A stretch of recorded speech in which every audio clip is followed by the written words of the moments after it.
Então, tô só ajustando aqui, tá? Ajustado, não tá tudo ok. Às 8 horas em ponto, eu começo, tá? Oi, gente. Tô só dando uma ajustada aqui. Quando der. No meu relógio aqui são 19h58.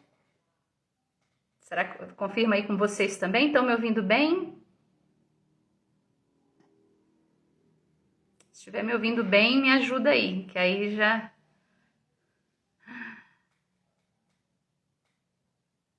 Se tiverem, me avisem, por favor. Oi, gente. Ah, perfeito. Obrigada, obrigada aí, Carlinha. Muito bom. Então, gente, daqui a 2 minutinhos começa. Vou estar chamando a Mari daqui a pouco, né? Quando for em ponto.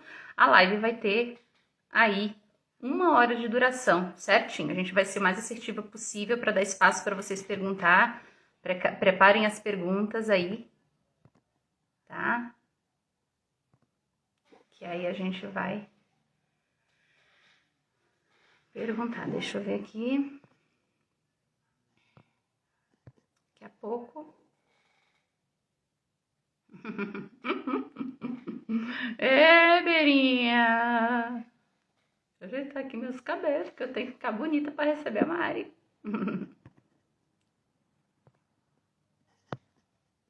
Deixa eu ver, gente. Daqui a pouquinho.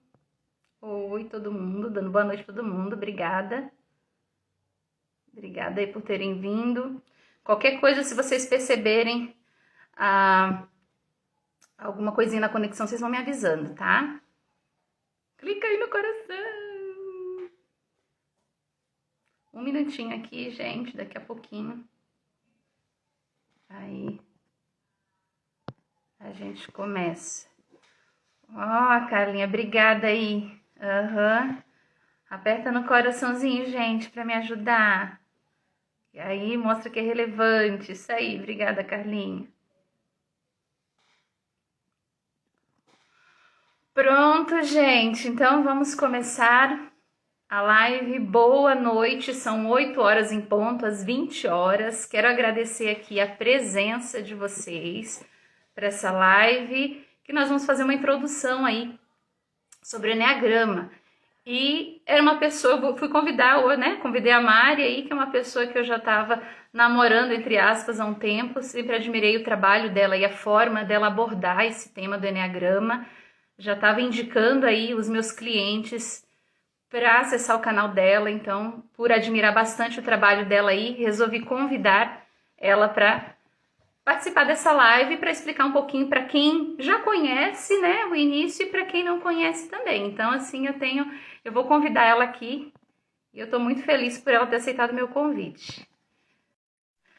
Vamos lá. É, T7 presente. Aí! Oi, oi! Tudo bem? Tudo bom, Mari? Prazer ter você aqui, bem-vinda. Muito obrigada por ter aceitado o meu convite. Estou muito feliz. Não sei se foi a internet dela que deu uma travada. Foi a dela ou foi a minha?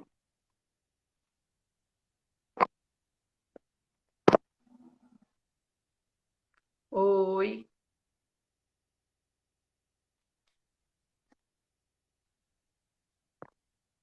Deixa eu ver aqui, acho que a dela deu uma caidinha aqui, gente. Foi a minha. Opa, deixa eu convidar aqui. Ah, tá, ótimo. Ela vai entrar de novo. Acho que foi. Ah, foi a dela aqui. Já convidei. Curta aí enquanto isso, gente. Enquanto ela entra, vão colocando coraçãozinho aí, gente. Para ser relevante. Vou continuar aqui convidando ela. Aê!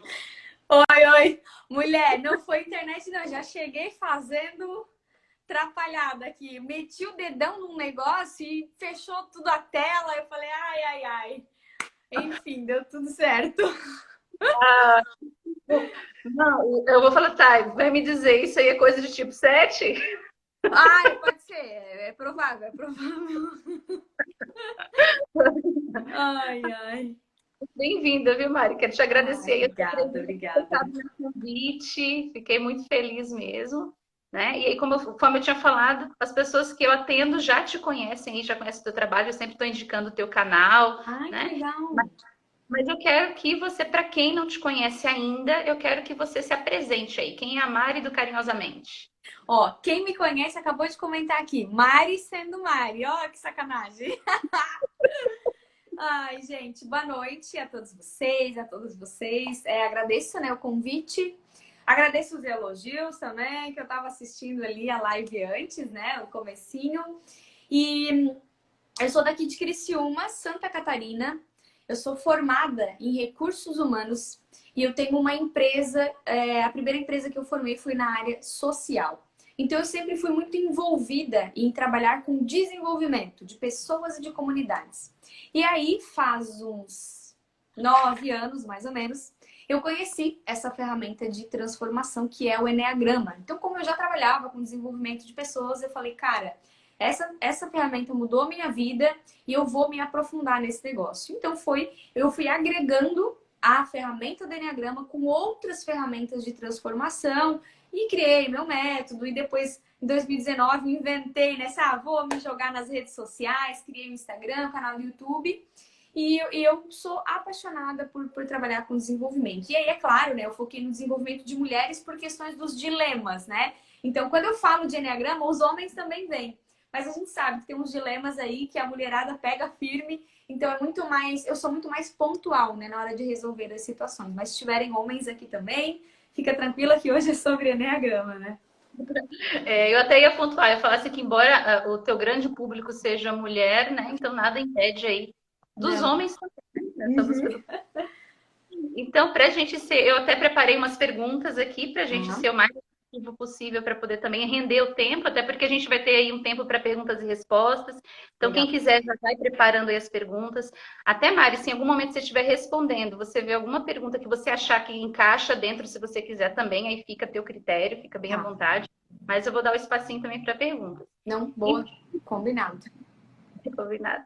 Então, primeiro, Mário, eu quero que tu explique para a gente, então, para quem não conhece o Eneagrama, o que que é o Eneagrama, como é que ouviu falar, quando se ouviu falar primeira vez disso, se tem alguma coisa a ver com religião ou não. Então, explica aí para a gente, Mário. O Enneagrama ele é uma ferramenta milenar. E quando eu falo milenar, já parece um negócio místico, né? Meu Deus, alguém, né? Só que a gente sabe muito bem que as descobertas que são mais profundas, elas nunca são descobertas da forma como elas realmente são utilizadas. Por exemplo, quando, sei lá, Newton que descobriu o que ele descobriu, quando aquela velha história, né? Caiu uma maçã na cabeça. Ele não falou, nossa, e agora criou a teoria. Não. Sempre tem um primeiro resquício daquilo que foi encontrado. E assim foi com o Enneagrama. Eles descobriram uma figura que é muito parecida, né, muito semelhante ao do Enneagrama, e falaram: acho que isso aqui tem alguma conexão. E a partir dali é que foi fazendo testes, observações de comportamentos das pessoas. Então, lá no início, era uma ferramenta desconhecida. E como tudo que acaba de ser descoberto, ele tem um ar meio místico, né? Porque assim, até a pessoa entender, conectar os pontos e até atualizar na modernidade. Então, sim, de fato, historicamente no Enneagrama, ele surgiu de danças de pessoas. Então, ele tem muita conexão, por exemplo, as leis do Enneagrama, né? Lei do 7, lei do 3, lei da unidade, toda essa coisa errada, ela tem a ver com os primórdios, né? Como que eles perceberam que as pessoas se comportam de formas diferentes? Então, eles faziam rituais de conversas, rodas de conversa, sentavam para trocar uma ideia, faziam danças, observavam a questão da música e percebiam que cada pessoa tinha um comportamento diferente. Mais para frente, eles entenderam que esses comportamentos vinham de motivações. Mais para frente, eles entenderam que esses comportamentos, na verdade, e as motivações nasceram lá na nossa infância através de uma ferida que não foi atendida. Depois eles conectaram isso aos tipos psicológicos e aí já entra numa parte mais científica. É o único quesinho assim de ciência que tem no Enneagrama. O Enneagrama não é uma ferramenta científica, né? E a partir daí eles foram aprimorando com questões de asas, instintos e tudo mais. Então, o começo do Enneagrama é sim, tem uma pegada mais mística e cada pessoa, né, acaba utilizando ela de uma forma. Mas ele pode ou pode não ser uma ferramenta mística de acordo com a forma, né, que você vai utilizar. Entendi. Então é por isso, Mari, que acontece assim, de às vezes a gente vê alguns, né, alguns canais, alguns profissionais da área também usando aí as suas crenças dentro do enneagrama, né? Então é por causa disso. Isso. E também, isso é um pensamento muito particular meu, né? O Enneagrama, ele é uma ferramenta base. E como toda ferramenta base, a gente pode agregar a outros conhecimentos. Então, por exemplo, eu sempre vou trabalhar, poxa, eu sou formada em RH, eu me desenvolvi ajudando pessoas, as comunidades, né? Eu sempre fui muito envolvida com trabalho social. Enfim, eu monto no meu método aquilo que é a minha experiência de vida, aquilo que eu tenho, contribuiu com as pessoas, que eu vi resultados positivos, e aí eu uno isso ao Enneagrama. E como cada pessoa tem a sua, né, abordagem, a sua forma de utilizar, ela vai agregar. E há quem diga também que quando você... a gente até tem uma explicação assim, poxa, tem 9 tipos do Enneagrama. Então é bem provável que alguns tipos vão levar isso para uma visão mais espiritual, outros para uma visão mais prática, mais técnica, né? Eu, quando conheci o Enneagrama, eu conheci ele numa visão totalmente empresarial, tá? Era 880, era ou vai ou racha. Se tu gosta de meta, é tipo 3. Se tu chorou, é tipo 4. Era uma coisa assim bem absurda, né? Eu não gostei da abordagem, mas eu percebi ali e falei, essa ferramenta é boa. E aí eu fui para o outro extremo e me formei numa escola que tem uma abordagem mais mística, vamos dizer assim. Então, algumas fases do curso foram místicas e outras foram práticas. E a partir dali, eu fui equilibrando, né? Fui unindo as duas coisas como uma boa tipo 7. O que eu estudo de um lado, o que eu estudo de outro, eu junto, faço uma miscelânea com aquilo que eu sou e entrego para o mundo. Então, por isso que tem profissionais e, sinceramente, às vezes são excelentes naquilo que fazem, porque as outras partes que eles agregam também têm a ver com a espiritualidade. Uhum, exatamente, é verdade. Até porque também para a gente ser completo em todos os sentidos tem que estar bem, em sentido físico, emocional e espiritual também, né? Sim, E cada um adapta de acordo com aquilo que acredita, né? sim, perfeito, perfeito. Ótimo. Então, Mari, conta pra gente, então, já que você acabou agregando todo esse seu estudo aí, como é que funciona o Eneagrama? Por que 9 tipos? Esse símbolo da estrela 9 pontas? Faz um resuminho básico aí pra gente. Quando o Enneagrama foi descoberto, ele já era um símbolo assim muito parecido com o símbolo que é hoje. E eles entenderam que isso estava ligado a 8 grandes problemas que todo ser humano tem dentro de si, alguma questão ali que ele fica tentando resolver ao longo da vida. Essa era a explicação lá no começo. E aí, inicialmente, eles entenderam que tinham 8 dessas motivações. E aí não encaixou. Poxa, o símbolo tem 9 negócios ali, 9 pontinhas. E aí aqui tem 8 problemas? Não deve ser isso. Anos depois, eles uniram os 7 pecados capitais a 2 outras questões que eles perceberam com esses estudos de comportamento. Então, eles foram olhando que além dos 7 pecados capitais, tinham outras 2 coisas. E aí formou-se, então, as 9 personalidades. E eles foram aprofundando, porque a gente sabe que a personalidade nasce de 2 coisas, né? E aí, por isso que eu falo que depende do ponto espiritual. Eu, particularmente, na minha vida, pratico muito a espiritualidade, né? Gosto, acredito, como tu falou, para se desenvolver, a gente tem que ter isso bem ativo. Então, o Enneagrama, ele fala que nós somos uma essência. Essa essência, ela tem uma personalidade e essa personalidade apresenta comportamentos. Então, quando a gente nasce, a gente chega nua e crua, essência pura. Só que o mundo, né, a nossa família, a nossa casa, o nosso ambiente, como a gente foi tratado, se passou fome quando era criança, se não passou, né, se passou frio, tinha dificuldade financeira, enfim, aquele ambiente ali, ele vai criando a nossa personalidade, que é uma defesa, como se fosse assim, ó, o nosso subconsciente diz assim, meu Deus do céu, eu não vou sobreviver esse negócio aqui não. Se eu ficar na essência, não vai dar. Então ele cria personalidade para 2 formas. Uma, para proteger a essência. E outra, para tentar curar aquela ferida que aconteceu na infância. Então, em resumo, é por isso que tem, né, 9 personalidades. E eu sempre reforço que são 9 personalidades base. Porque quando a gente junta instinto, asa e outros aspectos e níveis de desenvolvimento, a gente está falando de muito mais tipos de personalidade.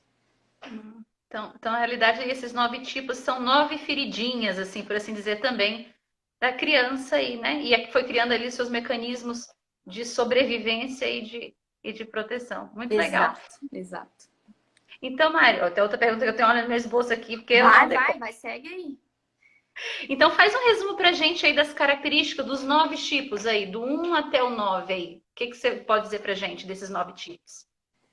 Vamos lá, eu quero que eu vou falando e à medida que eu for falando o seu tipo, eu quero que você vá se identificando aqui, tá? Só para eu ter noção, só pra gente ter noção, né, Tailândia?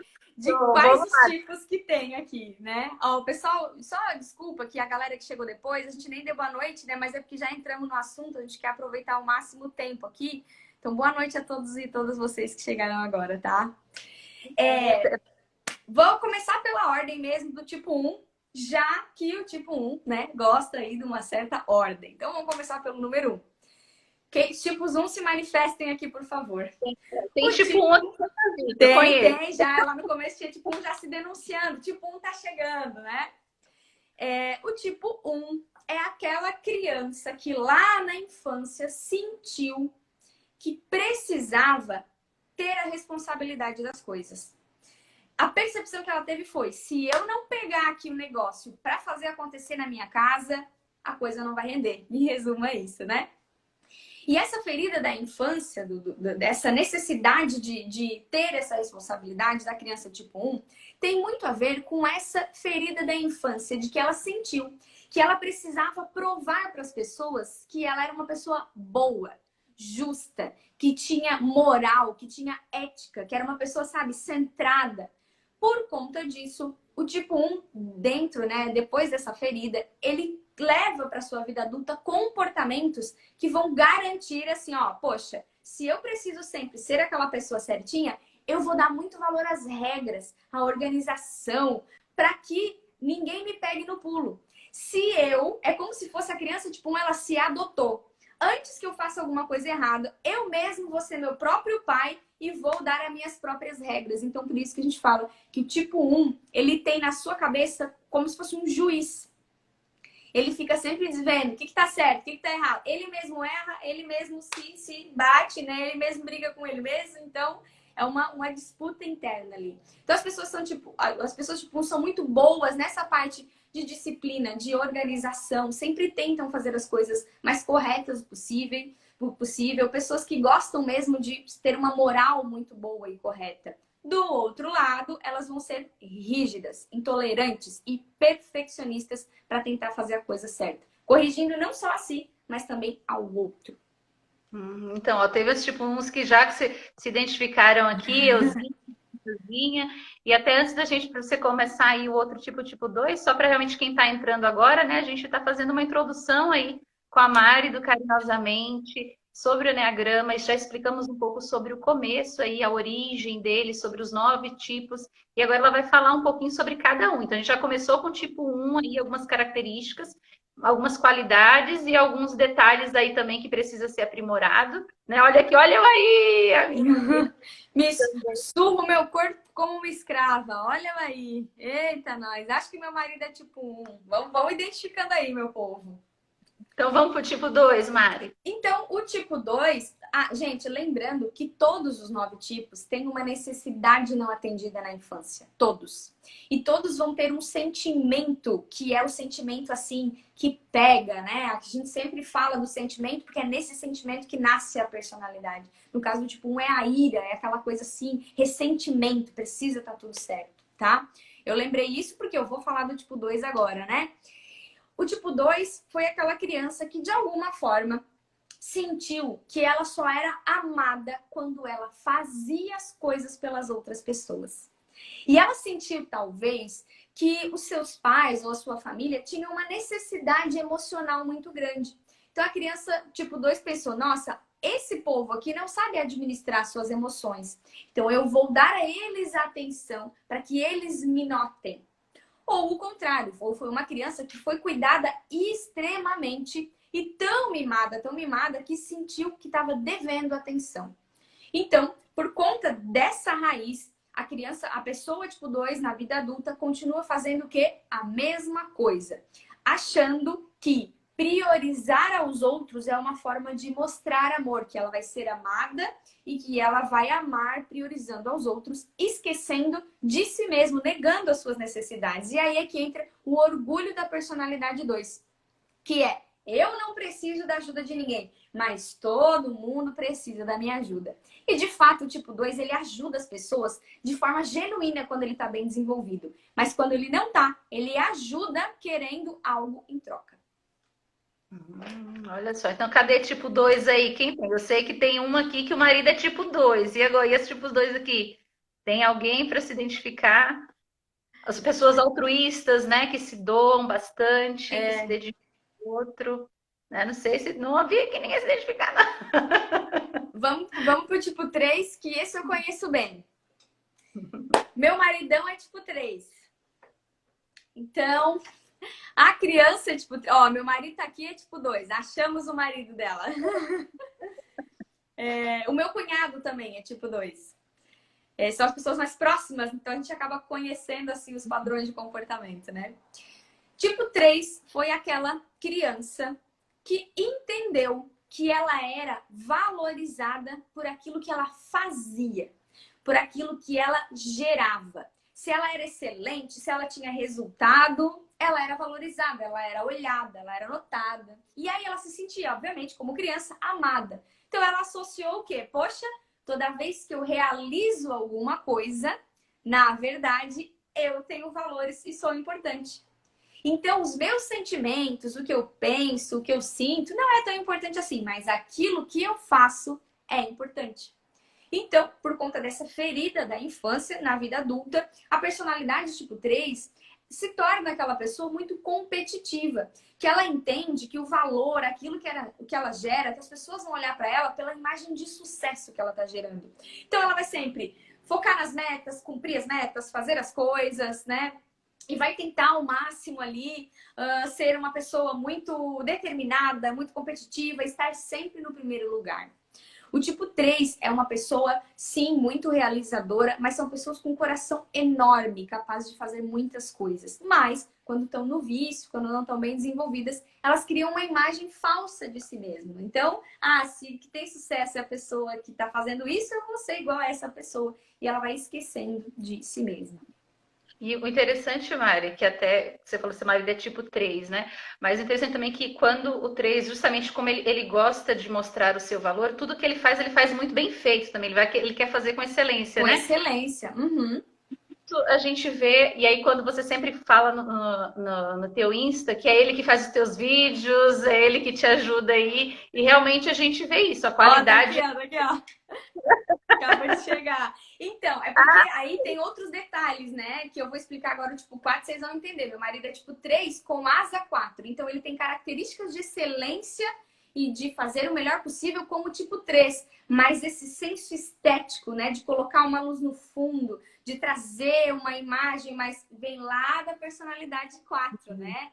Então, tá vendo como mescla bem as coisas? E só uma coisa que eu esqueci, mas eu vou voltar rapidinho, porque na outra vez me pediram para fazer isso. É dar exemplo de pessoas tipo 1. Então, tipo 1, tipo 2, tipo 3. Então, vamos lá. Pessoas tipo 1. A Sandy, sabe do Sandy Júnior antigo? Ela é tipo 1. Então, tá vendo aquela pessoa com uma imagem de perfeita? A Sandy é perfeita, o rosto é perfeito, ela fala perfeitamente, sempre cuida da imagem para as pessoas pensarem que ela, ou observarem que de fato ela é muito regrada, ela é muito perfeccionista, né? A Madre Teresa de Calcutá é o melhor exemplo aí que a gente fala de tipo 2, que é aquela pessoa que levou na risca aquela coisa de fazer para os outros, né? No caso dela, ela evoluiu e tornou isso uma profissão, uma vida, né? Uma pessoa tipo 3 é o Ayrton Senna, por exemplo, é um dos mais conhecidos como sendo tipo 3, que é aquele cara que falava: se eu entro no negócio é para competir e eu vou sempre dar o meu melhor, tá? Podemos dizer que o Cristiano Ronaldo é um tipo 3 aí Cristiano também? Ronaldo é o estereótipo de um tipo 3, né? Que é aquele tipo 3 social, que tá sempre É a imagem de sucesso, basicamente, né?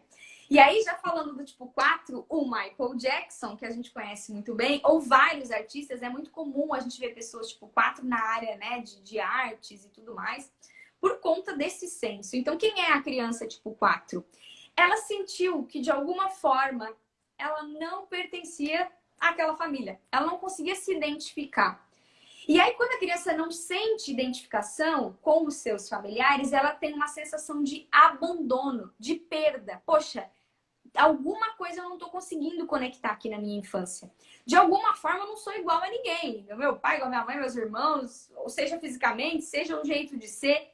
Então, como ela não se identifica e ela tem esse sentimento de abandono e de perda, o que realmente às vezes acontece na vida real, por exemplo, tem colegas tipo 4 que o pai abandonou quando ele era criança, né? Isso também cria essa sensação. A criança entendeu o seguinte: então, as pessoas, eu não tenho identificação porque eu não tenho identidade. Então, eu tenho que criar uma identidade que impacte as pessoas. E aí, o tipo 4, né? Ele vai ser uma pessoa que sempre acha que ninguém entende ele. Porque se ele quer mostrar que ele tem uma identidade, se ele for uma pessoa comum, como que ele vai se destacar das outras pessoas? Então, por isso, uma das formas, que é o mais comum que a gente ouve falar sobre o tipo 4, é o destaque por meio da vitimização. Que eu não diria que é bem uma vitimização, mas é o acesso com muita intensidade a todas as emoções. Então, já que o tipo 4 você quer ser visto, ele vai usar artimanhas diferentes para que as pessoas olhem para quem ele é. Então, o lado positivo, o tipo 4 de fato entra em contato com as suas emoções e quando está evoluído e desenvolvido, ele traz para a prática isso e realiza coisas maravilhosas. Quando ele não tá, ele fica só remoendo e olhando para si mesmo, seus próprios sentimentos e dramatizando a vida. E aí tu dá uma solução para ele e ele vai te dar mais um problema. Tu vai dar, então vamos fazer dessa forma. Ele vai dizer, não, tu não tá entendendo. Porque ele tem uma sensação de não ser compreendido, né? De não se encaixar nos lugares. Então, podemos dizer, por exemplo, o tipo 4 também ele pode se destacar, seu diferentão na vestimenta, por exemplo, às vezes colocar um cabelo estranho, diferente, ou que uma roupa de um estilo diferente da sociedade que ele convive só para mostrar isso, que ele é diferente. Sim, sim. Na verdade, não é só para mostrar. Ele acredita que ele é uma pessoa exótica, porque de fato é, às vezes, né? Então, ele diz assim: não, eu vou vou criar uma identidade tão icônica, entendeu? Que as pessoas vão sacar. Só que isso de vestimenta muda também de acordo com o instinto, tá? Não é todo tipo 4 que vai se vestir assim, mas é uma regra muito, muito grande, muito comum. Eu falo isso porque o tipo 7, por exemplo, também tem essa parada com o negócio da roupa, de ser diferentão, mas é porque o instinto de um e de outro também muda, tá? Eu te digo isso, eu na adolescência eu queria chegar com uma unha de cada cor e uma vez uma É saia de. sexual? Então, eu digo que o meu mestre, hoje eu já não acho tanto quanto como sexual, eu digo que eu tô no nível social para pagar meus pecados. Boa, boa. Ó, tem uma menina dizendo aqui, ó. Ninguém me entende. Frase clichê do tipo 4. E a Lady Gaga deve ser tipo 4. É bem provável que ela seja, que tenha sido mesmo, né? É verdade. E tem mais A ninguém. criança. Oi? Desculpa, desculpa, Pode falar desculpa. uma coisa, eu ia falar se tinha alguém tipo 4 aqui, né? Se alguém Ah, tinha. tá. É, tem umas já que dizendo eu mesma, olha eu. Sou bem assim. Ó, eu tenho essa meta de roupa diferentona. Boa, Lu. A Lu é tipo 7. A Lu é tipo 7. É. Criança tipo 5 foi aquela que de alguma forma sentiu que estava tendo o seu espaço invadido. Seja um espaço emocional, seja de fato um espaço físico. Então essa criança não conseguiu ou não aprendeu a lidar bem com as relações humanas, a entrar em contato com as suas emoções e tudo mais. E aí, como o mundo virou um lugar assustador de se viver, o que essa criança tipo 5 fez? Já sei, eu vou criar um refúgio onde eu me isole e onde eu aprenda o máximo possível que eu puder para quando eu voltar aqui e enfrentar a vida, eu vou saber o que fazer. E aí, a criança tipo 5, óbvio, quando adulto, continua tendo dificuldades de relacionar-se com as outras pessoas. Inclusive, eles ignoram os sentimentos e acham que tudo que tem que ser resolvido é de forma lógica, né? Por quê? Porque para não sofrer novamente aquela sensação de não saber lidar, de o mundo ser perigoso. Então, os tipo 5 são pessoas muito centradas, muito estudiosas, conseguem realizar coisas por ter um pensamento muito lógico, mas quando não estão desenvolvidas, aí vira o cabeção. A gente chama que é o cabeção do Eneagrama, sabe? Que aí é estudo, estudo, estudo, estudo e nunca tira nada do papel. E aí sempre acha, né, que não tem a capacidade de fazer as coisas e muito menos, né, de relacionar-se com as pessoas. E por isso, em níveis mais baixos, tipo 5, se isola muito. Então são pessoas muito Steve Jobs e outras pessoas que têm muito, principalmente coisas relacionadas à tecnologia. A figura do tipo 5, né, a icônica, é aquele menininho magrelinho de óculos do TI, né, que trabalha na internet, que fica ali jogando jogos, é muito essa cara, né? Quando a gente pensa no tipo 5, tem muito essa visualização. Por quê? Porque isolou-se e foi para o mundo digital, porque não sabia, né, ter conexão com as pessoas. Inclusive, lá no meu canal do YouTube eu tenho vários vídeos sobre vários tipos, e sabes que um dos vídeos que mais assim, ó, tem gente comentando, vendo e tudo mais, é o tipo 5. Por quê? Porque é um lugar que ele acaba se soltando, compartilhando e falando várias coisas. Então faz muito sentido, né? Muito legal. Mas até o tipo 5, por exemplo, que ele se isola, assim, que é lógico que também você vai falar mais pra frente, que eu acho que até essa questão do desenvolvimento, né? Embora tenha essas, justamente, esses mecanismos de defesa, por exemplo, o tipo 5, que ele se intoca aqui, mas existem tipos 5 aí no níveis melhores que acabam saindo dessa toca, né? Então Sim, sim. conseguem, de alguma forma, executar aí esses planos, né? Porque essa toca, né, que a gente tem, isso vale para todos os tipos, tá?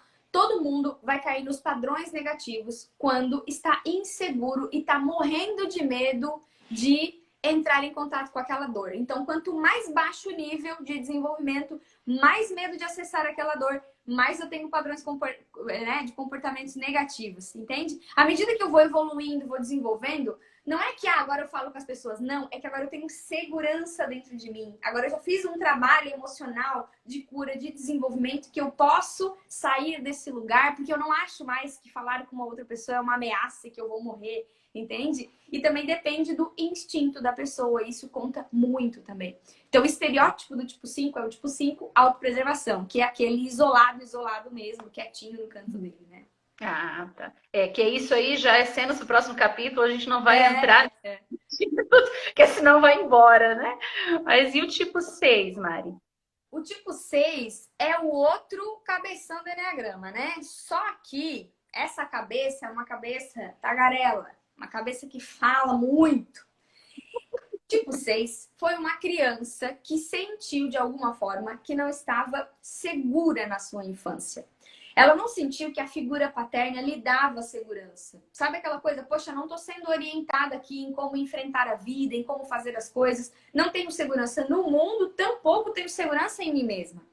E aí essa falta de segurança interna e externa fez o tipo 6 levantar aqui, ó, uma orelhinha, uma pulguinha atrás da orelha, que é: se eu nunca sei o que pode me acontecer, já que o mundo é perigoso e eu não estou segura, eu preciso prever todas as coisas que podem acontecer de ruim, para que eu nunca caia nessas situações. E aí, essa é a ferida da infância, a necessidade não atendida, né? É a falta de segurança. E isso vai surgir na vida adulta uma série de perguntas, dúvidas, questionamentos, incertezas, ansiedade e uma certa paranoia, né? Que é: eu tenho dúvida da dúvida e duvido de mim quando eu tenho essa dúvida, né? Então é uma dúvida infinita. Tipo 6, quando estão desenvolvidos, começam a acessar o seu coração, começam a entender que a certeza não existe. Não é tendo certeza que a gente caminha, mas é caminhando que a gente encontra a certeza. E uma vez que ele começa a se desenvolver, ele tem aí todos os benefícios de ser tipo 6, que é uma pessoa muito leal, que realiza as coisas, sempre pensando não só nele, mas pensando no coletivo. Do outro lado, se ele não se desenvolve, a paranoia vai tomar conta, é dúvida, é paralisia, é insegurança, é medo, é tudo quanto é tipo de coisa e não vai sair do lugar. Apareceu uns tipo 6 aí, meu marido é tipo 6, meu marido é tipo 6, eu sou eu mesma.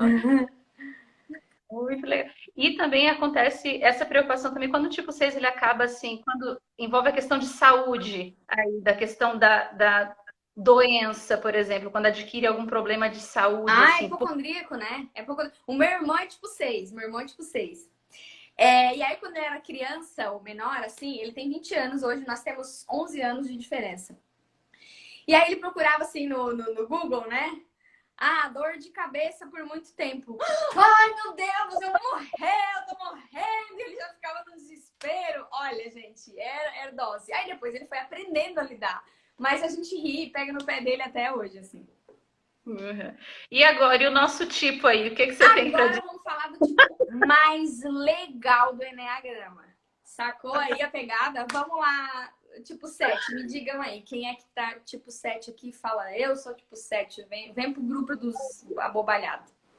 Vamos lá, tipo 7, vamos Vamos lá. lá. A criança 7 sentiu que, de alguma forma, ela teve uma necessidade não atendida, no sentido de ela não se sentiu feliz e prazerosa da sua vida e da sua infância. E para piorar ainda a necessidade não atendida, de alguma forma ela percebeu que houve um distanciamento da sua figura materna. É como se a criança tipo 7, em algum momento, sentiu assim: meu Deus do céu, então agora eu tenho que ser independente. Eu não posso depender das pessoas. Porque se eu depender das pessoas e eu for abandonada, alguma coisa de ruim pode me acontecer. Então, o tipo 7 ficou preso lá naquela fase quando a criança está se desligando da mãe. Ela tem os objetos que são intermediários, que a gente chama, né? Então, a criança ela aprende a andar, ela começa a pegar os brinquedinhos e ela vai acessando outras formas de prazer. Antes ela só mamava e agora ela come outros tipos de alimento. Esse desligamento que é natural da mãe, né? Do mamazinho e aquela coisa toda, criou na cabeça da tipo 7 o quê? Então, para que eu nunca sinta essa dor de ficar sozinha comigo mesma, para que eu nunca sinta novamente a dor de ser abandonada, para que eu não entre em contato com aquilo que não é legal, eu vou criar uma realidade feliz e positiva na minha cabeça e vou alegrar todo mundo. E eu sempre vou fazer isso em busca de prazeres. E aí ele vai. Por isso que, assim como a criança, né?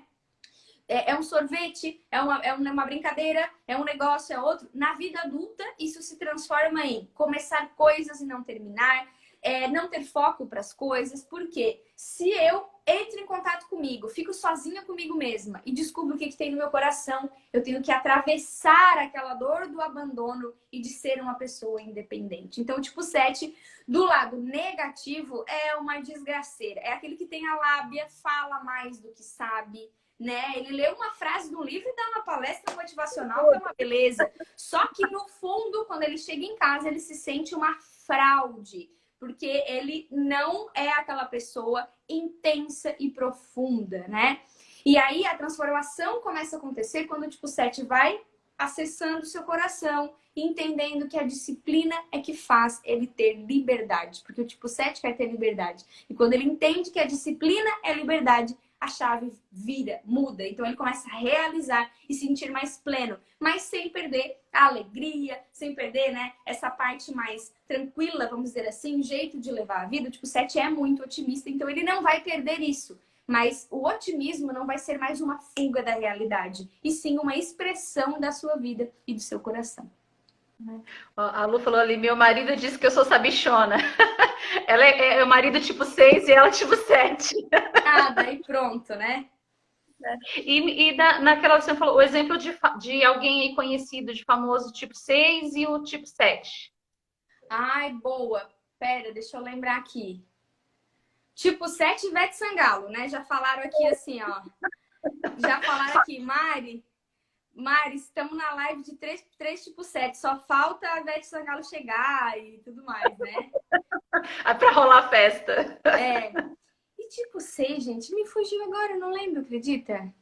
Então vamos, depois no final, se você Tá, aí. deixa eu ver se o marido ajuda. E o meu. Ah, tá falando, né? O meu Não, marido. Ah, tá. gato! Lembra de um tipo 6 aí, de um exemplo?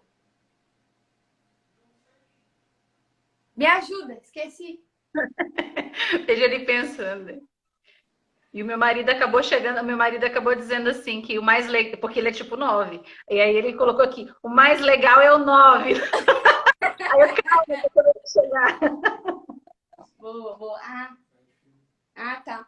O Thales me falou uma coisa aqui agora. Os heróis de filme, a história dos heróis de filme acaba sendo baseada na história do tipo 6, né?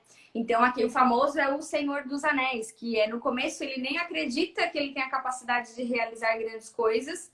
Aí ele precisa encontrar como é que é? Um mestre, alguém que oriente, aí ele vê que ele tem força, poder, e aí ele retoma, né? Então toda essa jornada do herói, né, é baseada muito no tipo 6. E o 7 já é Ivete, né? Sente, Ivete, qualquer pessoa que seja mais abobada, humorista, qualquer coisa assim, é tipo Já 7. chega chegando nos lugares, já querendo ser a alegria da festa. E o tipo 8, o que você tem a dizer Olha sobre aqui, isso? estão rindo de mim aqui.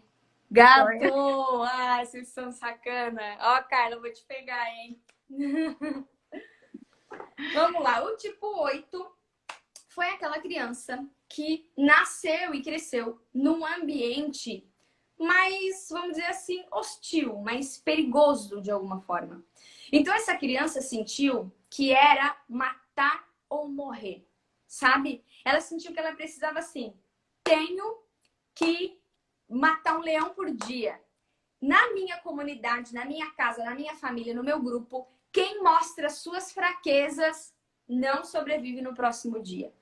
E aí, essa sensação de não ter sido cuidada ou de ter sido traída pelos seus pais. Traída em que sentido? Poxa, eles deveriam me cuidar desse mundo, né, hostil, me proteger disso. E de alguma forma eles não conseguem dar esse suporte. Ou até mesmo, por exemplo, tem relatos, né, de tipo 8 que tiveram que cedo morar com os avós por algum motivo, ou porque o pai e a mãe trabalhavam, ou enfim. E aí eles sentiam que, poxa, a gente tinha uma aliança lá em casa e eles me colocaram em outro lugar, traíram a minha confiança, né? Assim que a criança se sentiu. E aí, essa sensação de não estar protegido fez o tipo 8 entender que, para sobreviver, ele precisa ser mais forte do que todo mundo, controlar tudo e todos. E quando ele mostra isso aqui do seu coração, porque o tipo 8 foi uma criança que perdeu a inocência muito cedo, porque foi ferida, porque sentiu que estava desprotegida, né? Sabe aquela coisa, fiz um negócio tão bom para alguém, levei um tapa na cara, a criança tipo 8 fala assim, meu Deus, toda vez que eu sou boa, alguém pisa em mim. E aí, para sua vida adulta, se torna uma pessoa de um lado, né, do lado negativo, é aquela pessoa que quer controlar todo mundo, é aquela pessoa grosseira, ríspida, ela fala o que ela pensa, doa quem doer, não choro, ninguém, quase não choro, tipo 8 raiz. Não choro, quer me ver chorar, a coisa tem que estar feia. Eu posso, e às vezes o tipo 8 não tem noção da sua força. E é igual um tratorzão mesmo, ele vai passando por cima dos outros. Se tu não gostou do que eu falei, o problema é teu. Né? E isso assim vai desfazendo amizades, ao invés de. Porque às vezes ele tem a razão, mas a forma como ele fala acaba com essa razão. E do lado positivo, no seu desenvolvimento, o tipo 8 é uma pessoa que constrói muitas coisas, muito forte e sempre levando, né, as pessoas à sua transformação. Sabe aquela pessoa que te desafia, sabe, a ser alguém melhor? E são muito protetores também. O tipo 8 é como se fosse aquela galinha zona, assim, que vai botando todo mundo debaixo da asa, sabe? Não, deixa que eu protejo o pessoal. Vem comigo que a gente vai lutar contra o mundo. São pessoas muito generosas. Na verdade, né? Diz a lenda aí que os tipos 8 têm um coração igual um ursinho de pelúcia e usam essa capa para que ninguém descubra isso, tá? Tipos 8, estou de olho em vocês. É isso que eu ia falar, que é como se o 8 construísse ali uma armadura, né, em volta desse coração de ouro aí. Eu convivo com bastante tipo 8 aí, tem esse tipo 8 que entraram aqui, e eu posso dizer isso, né? Só tem paixão, só tem aquela cara de durona, mas quando se permite aí acessar essa vulnerabilidade, realmente aí tem grandes corações, né? É. E, e aí, falando agora do tipo 9 é aquela criança que desde cedo entendeu de alguma forma que ela não tinha importância ou ela não se sentiu importante na sua família. Seja porque o ambiente era muito hostil, e aí toda vez que ela ia falar, ela levava uma patada, toda vez que ela ia dar opinião, ela levava um eixo, cala a boca. Ou então aquela criança que foi muito mimada, sabe? Ah, o que ele vai querer? O que tu vai querer? E a mãe responde, ele vai querer pão com mortadela. E a Meu criança, marido. gente, né? Nem deixou eu responder, né? E aí a criança entendeu, nossa, a minha voz não é importante, a minha opinião não é importante. Ou então a criança cresceu num ambiente que não tinha de fato brigas, era um ambiente tudo muito calmo. Então, ela não falava também, sabe? Era pouca comunicação e de alguma forma ela não entendeu que colocar a sua opinião era importante. Então, quando ela começou a verificar que tinha briga, que tinha alguma coisa, a criança tipo 9 entendeu assim: meu Deus do céu, para eu ser amada, eu tenho que deixar o ambiente melhor possível, mais agradável possível. Eu tenho que ser uma pessoa querida, harmoniosa, entendeu? Se um falar A, o outro fala C, a minha opção vai ser o B, que é o meio do caminho, né? E aí, por conta disso, aquela velha história assim, nossa, ela é tão boazinha, ela não incomoda. Isso foi reforçando na criança tipo 9. Olha como eu sou amada quando eu sou boazinha e não incomodo. Na vida adulta, isso faz, né, uma pessoa entender pro lado negativo que ela não tem importância. Que ela, não é questão de ter valor, é importância mesmo, é a presença dela. Se ela tá ou não tá naquele lugar, tanto faz, entendeu? Que é diferente do valor lá do tipo 3, né? E aí essa criança tipo 9, quando vira um adulto, entende assim, ó. Então, não vou dar a minha opinião. Primeiro, porque não sou importante. Segundo, ninguém vai me ouvir. Terceiro, eu não quero perder aquilo que eu acho que eu tenho. Que é, quando eu concordo com todo mundo, eu faço parte de alguma forma. Se eu discordar, eles vão me excluir desse grupo.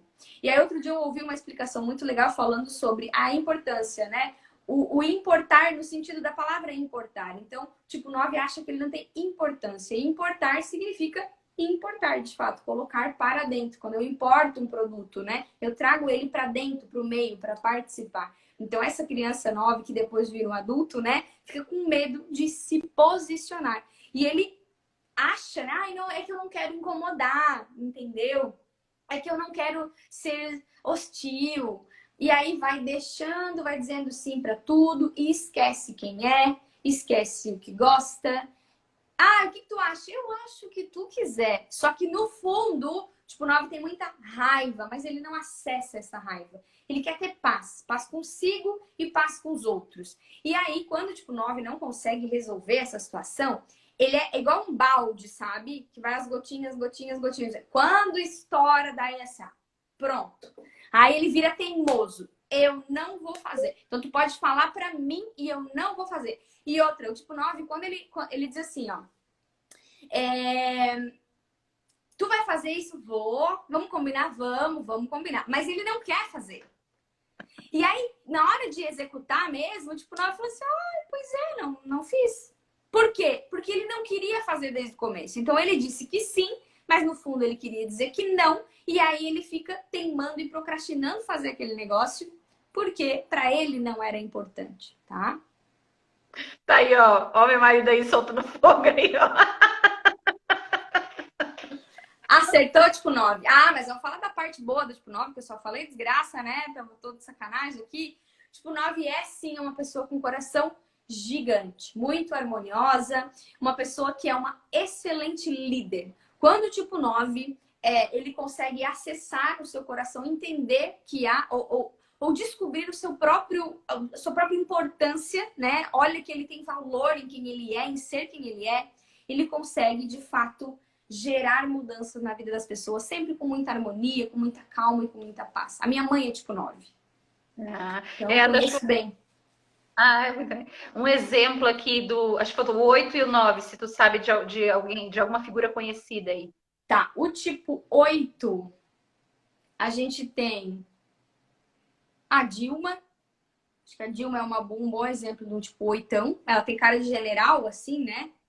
De alguém que tá pra batalha, é. E tipo 9, deixa eu ver se eu lembro de alguma fofurinha aqui.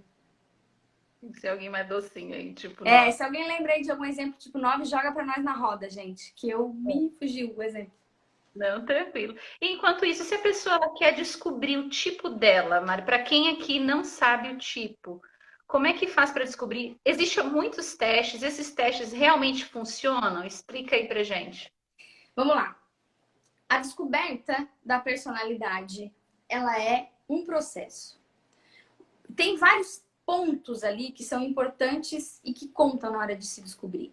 Uma pessoa que já se conhece muito bem, que já, por exemplo, quando eu conheci o Enneagrama, eu li as descrições e tal, eu falei assim, nossa, gente, sou essa pessoa aqui, de certeza. Por quê? Porque eu sempre trabalhei autoconhecimento, desenvolvimento, me estudar, olhar meus comportamentos. Então, quando eu identifiquei, olhei os comportamentos, ficou muito mais fácil de saber quem eu era, tá? Agora, quando a pessoa não se conhece, não tem uma noção, o nível de consciência dela está muito baixo no sentido de saber quem ela é, nem nunca parou para observar se ela é grossa, se ela é querida, se ela não é, nunca mexeu nas suas emoções, é mais difícil. Então eu sempre falo, o teste do Enneagrama, eu tenho inclusive um teste que eu disponibilizo, que é um teste simplificado do livro, né? O teste do Enneagrama, ele é uma ferramenta. E como toda ferramenta, a diferença vai estar nas mãos de quem usa. Então, o teste ele não vai te diagnosticar. Fiz um teste, sei quem eu sou. Não, porque o teste não está vendo se tu está sendo sincero com as respostas. O teste não está vendo se tu está respondendo do momento atual ou lá da referência antiga, que é o certo. O certo não é responder no momento atual, mas é lá na sua personalidade quando tinha 15, 18 anos. Então, os testes, eles servem para quê, então? Para que você dê os primeiros passos. Ah, perceba ali, poxa, li esse... Sabe, quem nunca leu nada, é legal fazer um teste. Poxa, que legal esse tipo. Olha como eu me identifico muito com isso. Olha como eu me identifico muito com aquela outra tipo. Ah, isso aqui não tem nada a ver comigo. Esses pontos que a gente vai identificando ou não tem muito a ver com a gente, né? Então, às vezes é um primeiro passo, mas ele não é um diagnóstico completo, tá? Muitas pessoas me falam que foi através do teste que elas abriram os olhos para começar a estudar o Enneagrama. Então, por isso que eu não desmereço, né? É claro, eu desmereço quem diz, faça o teste, mude a sua vida. Aí não é válido, tá? Agora, Mari, fiz o teste. Então, já que o teste não vai me identificar, para que ele serve? Para te, pelo menos, eliminar aqueles que tu percebe que tu não é. E para te prestar atenção naquele que foi dolorido ler. Sempre que você lê um tipo e de cara você fala, nossa, isso aqui não tem nada a ver, preste atenção, pode ter macaco escondido aí nesse galho. Vou falar aqui que o Obama é tipo 9, tá? Você falou ali. Opa, boa, é verdade. Exatamente, ele é um excelente líder, viu? Excelente líder, no sentido de calma, de harmonia, de tentar, né, mediar as situações. Martinho Então, da mas Vila, Zeca Pagodinho, é isso aí, ó. Deixa a vida me levar. Zeca Pagodinho Mas e como assim, só para eu vou por causa do horário aqui também que a gente combinou que ia dar 1 hora de live, não quero também ir ultrapassando o teu tempo, mas então, como é que conhecer o Enneagrama, Mari, pode ajudar aí, nos ajudar na nossa vida, nos nossos relacionamentos? Qual é a utilidade dela na prática? vamos lá, tu tinha me perguntado antes, né, sobre descobrir o seu tipo. Como eu descubro, então? Como eu falei, nós somos uma essência, nós temos uma personalidade e essa personalidade apresenta comportamentos. Então é comum que a gente comece olhando os comportamentos que a gente mais se identifica. Mas não é o comportamento que faz a nossa identificação. O comportamento, ele nos ajuda, mas a motivação do porquê que a gente está se comportando daquela forma é que muda tudo e que faz a gente se identificar. E também é por esse motivo que a nossa vida muda. Quando eu entendo que, de fato, eu estou repetindo os mesmos ciclos, eu estou sempre procrastinando. Inclusive, a gente tenha falado, né? Eu vou fazer uma série na semana que vem, a Jornada da Mulher Realizadora. Insegurança e procrastina, poxa, eu tô sempre repetindo os mesmos padrões de comportamentos, presta atenção, que aí tem alguma coisa, né? Se tu tá sempre no mesmo ciclo e não avança na tua vida de alguma forma, tá sempre se sentindo insegura, tá sempre procrastinando, tá sempre não conseguindo avançar em um ponto, sabe? Tipo, a minha carreira eu não tenho sucesso. Tem uma motivação escondida. E quando você entende que essa motivação tem a ver com a dor da infância e com a sua personalidade, aí tu começa a mudar e a desenvolver. Então eu sempre falo, a gente descobre o nosso tipo, conhece a nossa personalidade e depois a gente desenvolve para que a gente possa dominá-la, para que nós não sejamos reféns da nossa personalidade, mas para que a gente use ela a nosso favor. Ótimo. Independente, igual você falou aí da sua jornada, procrastinação, todos os tipos procrastinam, mas existe a motivação, o motivo por detrás de cada tipo aí procrastinar, né? Exatamente. Todo mundo procrastina, isso é fato, né? Mas será que é pelo mesmo motivo que as pessoas procrastinam? O que puxa uma pessoa para um lado, né? Que faz uma avançar e a outra não? Então, tudo isso muda. E lá na jornada a gente vai aprofundar mais ainda por que os métodos tradicionais não funcionam. As pessoas, será que procrastinação tem a ver com produtividade? Por que eu faço várias técnicas e não dá para mim? Né? Então, a gente vai aprofundar nesse quesito e dando, obviamente, umas pitadas das motivações e como cada tipo, já que cada um chega na procrastinação de uma forma, ele sai, inclusive, da procrastinação e se desenvolve de formas diferentes.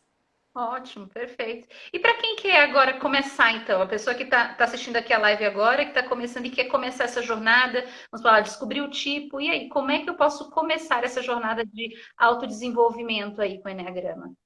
Pode começar observando, né, todos os tipos do Eneagrama, ouvindo um pouquinho sobre cada um deles e percebendo os seus comportamentos. Tudo começa pela observação. Se tu sabe como tu te comporta e tu lê um comportamento, tu fala, esse aqui tem muito a ver comigo.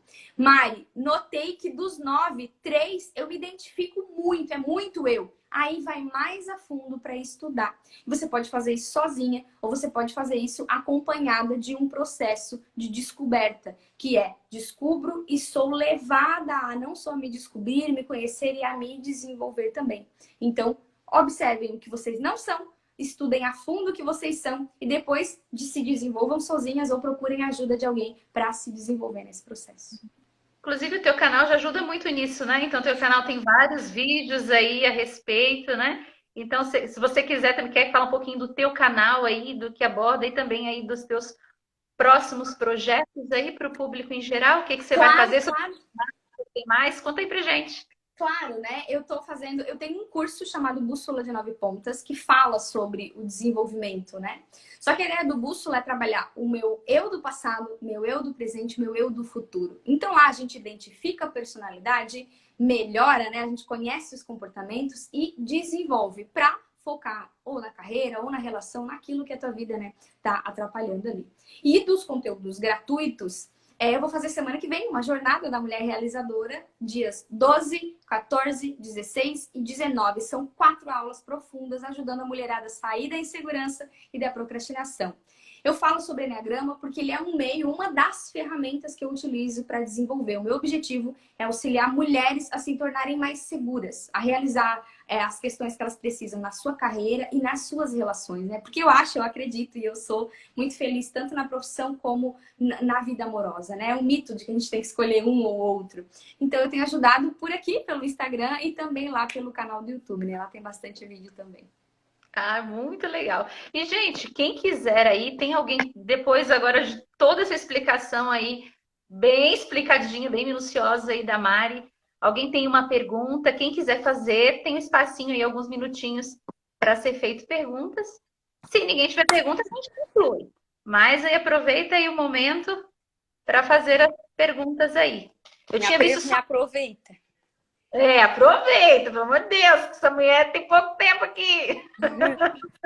Eu tinha visto uma no começo, mas é que não tinha interrogaçãozinha e não apareceu aqui para mim. Mas acho que foi uma Lu que tinha perguntado na questão, eu sou tipo 8, mas como saber se eu não sou aí os meus vizinhos, o 7 ou o 9? Ah, tá. Então, o que muda, como eu falei... Peraí, vou botar carregar para não cair aqui o negócio. Uhum. O que muda é a motivação. Sempre que tu olhar o comportamento, por exemplo, quem é perfeccionista? O tipo 1 é perfeccionista. Não, mas eu também sou. Só que eu sou tipo 7. Então, quando tu olha só o comportamento, tu não consegue identificar a pessoa. Agora, se tu tem de fato o comportamento e entende, mas por quê? O que eu acho que vai acontecer quando eu não for perfeccionista? Aí tu vai lá na motivação, entende? Então, para saber se eu sou aquela coisa, né? Eu sou o 9, ou 8, ou o que que eu sou, né? Sou um. Quando eu tenho essas dúvidas,